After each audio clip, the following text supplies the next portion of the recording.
જૂનાગઢના કેશોદ તાલુકાના તોરણીયા હનુમાન મંદિરમાંથી સાધુ સાધ્વીની હકાલપટ્ટી। ફાદરી ગામના તોરણીયા હનુમાન મંદિરમાંથી સાધુ સિદ્ધરાજ મુનિ અને પરપ્રાંતીય સાધ્વીને સેવા સંચાલનમાંથી દૂર કર્યા। ગ્રામજનોનો આરોપ છે કે સાધુ સાધ્વી મંદિરમાં રહી સાંસારિક જીવન જીવતા હતા। મંદિરે આવતા ભક્તોની સાથે અયોગ્ય વર્તન કરતા ગ્રામજનોએ બંનેને મંદિરમાંથી હકાલપટ્ટી કરી અને રૂમમાં સામાન ચેક કર્યો તો મેકઅપનો સામાન, નવા કપડાં સહિત કેટલીક વાંધાજનક ચીજવસ્તુઓ પણ મળી આવી। છેલ્લા 1 વર્ષથી સાધુ સાધ્વી મંદિરમાં રહેતા તેમના વર્તનથી ગ્રામજનો ત્રસ્ત હતા। હાલ અરુણા મુનિ સાધ્વીય મંદિરના સેવા અને સંચાલનની જવાબદારી સોંપાઈ છે। જૂનાગઢના કેશોદ તાલુકાના તોરણીયા હનુમાન મંદિરમાંથી સાધુ સાધ્વીની હકાલપટ્ટી। ફાદરી ગામના તોરણીયા હનુમાન મંદિરમાંથી સાધુ સિદ્ધરાજ મુનિ અને પરપ્રાંતીય સાધ્વીને સેવા સંચાલનમાંથી દૂર કર્યા।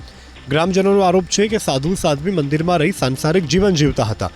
મંદિરે આવતા ભક્તોની સાથે અયોગ્ય વર્તન કરતા ગ્રામજનોએ બંનેને મંદિરમાંથી હકાલપટ્ટી કરી અને રૂમમાં સામાન ચેક કર્યો તો મેકઅપનો સામાન, નવા કપડાં સહિત કેટલીક વાંધાજનક ચીજવસ્તુઓ પણ મળી આવી।